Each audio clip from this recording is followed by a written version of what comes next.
Hi guys, என்ன பார்க்க போகிறோம் அப்படின்னா டுடே ஆஃப்டர்நூன் லஞ்சு தான் பார்க்க போகிறோம். வாங்க என்ன சாப்பாடுன்னு சொல்லிட்டு வீடியோக்குள்ளே போகலாம். இன்றைக்கி எப்பயும் போல் ஒயிட் ரைஸ் தான் வடித்து வச்சுருந்தாங்க. ஏன்னா பெரிய பானையில் தான் வடித்து வச்சுருந்தாங்க ஒயிட் ரைஸு. முதல் நாள் வச்சுருந்த சிந்தாமணி சிக்கன் சொல்லிட்டு ஒன்று யூடியூப்பில் பார்த்து ட்ரை பண்ணியிருந்தேன். அந்த சிந்தாமணி சிக்கன் இருந்துச்சு. சரி, அதை சைடிஷாக வச்சுக்கலாம் அப்படின்னு சொல்லிட்டு அது கொஞ்சம் தான் இருந்துச்சு. அன்றைக்கே எல்லாமே காலி ஆகிடுச்சு.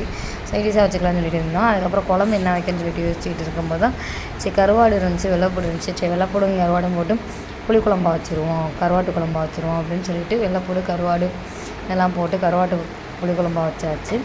சைடிஷ்க்கு அதான் சொன்னேன் இல்லையா, சிந்தாமணி சிக்கன் ப்ளஸ் அப்பளம் பொரிச்சிக்கலாம் அப்படின்னு சொல்லிட்டு அப்பளம் வாங்கி வச்சுருந்தோம். அப்பளக்கட்டு எண்ணெயை நல்லா அடுப்பில் காய வச்சு எண்ணெய் காய்ந்ததுக்கப்புறம் இருக்கிற அப்பளத்தை போட்டு பொரித்து எடுத்து வச்சுக்கிட்டாச்சு. ஒரு இதில் எண்ணெய் வடிகிற வரைக்கும் வச்சுக்கிட்டாச்சு. இதுதான் நீங்கள் நம்ம வீட்டில் சாப்பாடு. ஒயிட் ரைஸு, கருவாட்டு குழம்பு, சிந்தாமணி சிக்கன் ப்ளஸ் அப்பளம். இதுதான் எங்கள் வீட்டில் சாப்பாடு. உங்கள் வீட்டில் என்ன சாப்பாடு அப்படின்றத மறக்காமல் கமெண்டில் சொல்லுங்கள். யார் யாருக்கு இந்த கருவாட்டு குழம்பு பிடிக்குன்றதையும் மறக்காமல் கமெண்டில் சொல்லுங்கள்.